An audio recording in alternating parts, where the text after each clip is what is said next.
question is Secretary of Sport, Digital Culture Media. I call the Secretary of State to answer the substantive question for Dr. Neil Hudson.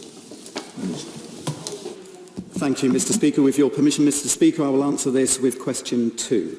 The tourism sector has been severely impacted by this crisis, and we are working closely with the sector to get it back on its feet, including developing COVID-secure reopening guidance for the tourism businesses. Visit Britain have introduced an industry-standard quality mark called You're Good to Go that businesses can use if they meet COVID-secure guidelines. This has had over 20,000 applications already, and the new £10 million Kickstart tourism package gives small businesses in tourist destinations grants of up to £5,000 to help them adapt their businesses. Head up to North Cumbria and call in on Dr. Neil Hudson. Dr. Neil Hudson. Thank you, Mr. Speaker. Last weekend I joined several businesses as they reopened in my constituency and saw the great work they had done to reopen safely. Will my honourable friend join with me in thanking the tourism and hospitality businesses in Penrith and the border and across the country for their efforts in preparing to safely reopen? And further to the really welcome announcements from the Chancellor yesterday, will he agree that these sectors that may be slower to recover should be kept under review and additional government support provided if necessary to help them through to the next full season? Yes, sir. I fully agree with my honourable friend. Tourism and hospitality businesses right across the country have invested an incredible amount of time and energy getting ready to reopen. Tourism is vital to our economy, and I too was delighted to see the sector take its first steps towards reopening last weekend and the announcements yesterday with the cut in VAT.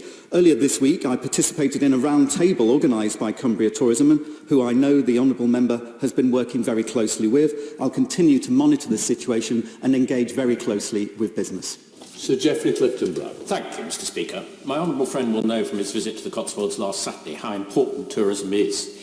In particular, the arts are very important, and the Barn Theatre in Cirencester is a relatively new theatre, highly innovative. Through the COVID period, has done an awful lot to keep people informed through social media about the government guidelines. Would he ensure, in the guidance of this new 1.5 billion money for theatres and the arts, that that theatre and other small theatres like it get their fair share of the money?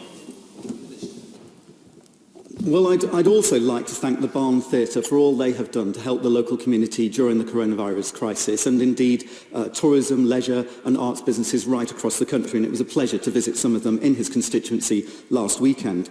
I can confirm that the purpose of the £1.57 billion Cultural Support Fund is to support organisations across the cultural sector, right across the country, including those who do not have a history of receiving public fundings. More information on the eligibility criteria and application process will be coming by the end of this month, and I encourage the Barn Theatre to apply. Shadow Minister Alex Sobel. Thank you, Mr. Speaker. After staffing, the largest cost many tourism and hospitality businesses face are their rents. One of the main asks from the sector for yesterday's statement was help with rent. There is a moratorium on evictions till September. However, many pubs, restaurants, amusement arcades, small museums and other tourist destinations are facing their quarterly rent bills when they have had no income. What additional steps is the government taking to help them and ensure we don't see mass closures? Thank you. I thank the Honourable Gentleman for those comments. I know he shares my concerns about the sector, which is why we've taken so many measures. The issue with rent has indeed been raised at the working group. He's right that a moratorium has actually existed. We continue to look at further measures. Of course, the range of measures already announced are being taken advantage of by the sector, whether it's loans, grants, business rates relief, furlough, and of course the VAT reduction yesterday was welcomed across the sector, but we will continue to engage with them and see what further assistance may be required. We now come to